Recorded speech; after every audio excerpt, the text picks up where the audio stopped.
right, today on Farm to Home, you're going to learn how to start germinating seeds in your home. And you'll get this and a little bit of tips and tricks how to do it. Today, I'm going to use garden beans. I just got this bag at Green Acres.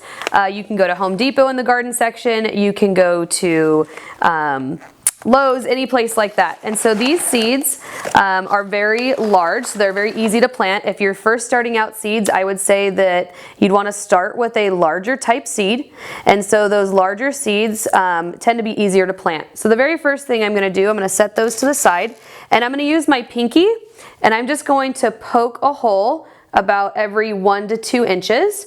And when I poke the hole every 1 to 2 inches, that's going to be where my seed actually goes. So I'm just going to start this one row right here, and I'm going to then, once I put that on there, I'm going to drop that seed right inside the tiny little hole that I just made. 1 seed per hole there, and then I'm just going to take my other hand and very lightly just cover them up. Just barely amount of soil on the top of them. Because that way they will have the ability to start grabbing on to the soil and getting some roots there.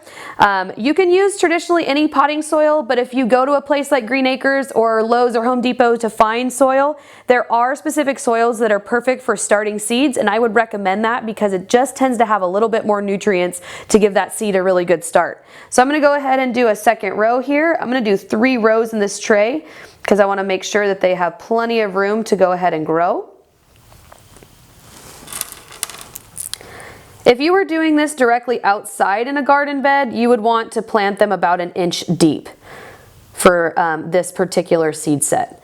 Depending on what you're trying to grow, I would always read the instructions on the package and look at what is supposed to be grown during that growing season.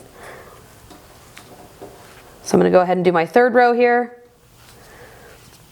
and just do my last set of green beans.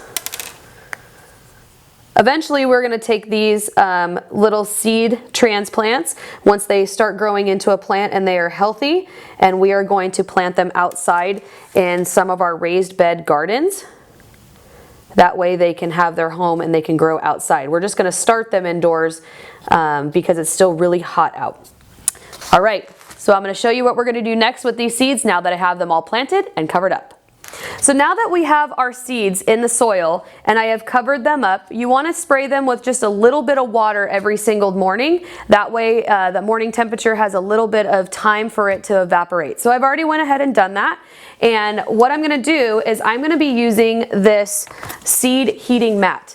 And the seed heating mat, what its job is just to help out the process a little bit more. You don't have to have one of these heat seeding mats. You can find these from NASCO or on nasco.com. They have lots of different availabilities for people that are trying to grow plants in their homes.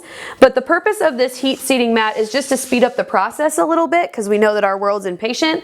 And what it does is it actually can raise the temperature about 10 to 20 degrees higher than ambient air temperature. If you're not familiar of what ambient air temperature is, that means that it's not radiating from the ground, it's just the temperature of the air around us. So it actually will raise the temperature about 10 to 20 degrees, which will help these seeds germinate faster. So I'm just going to set this on the very top, and I'm going to leave it like that.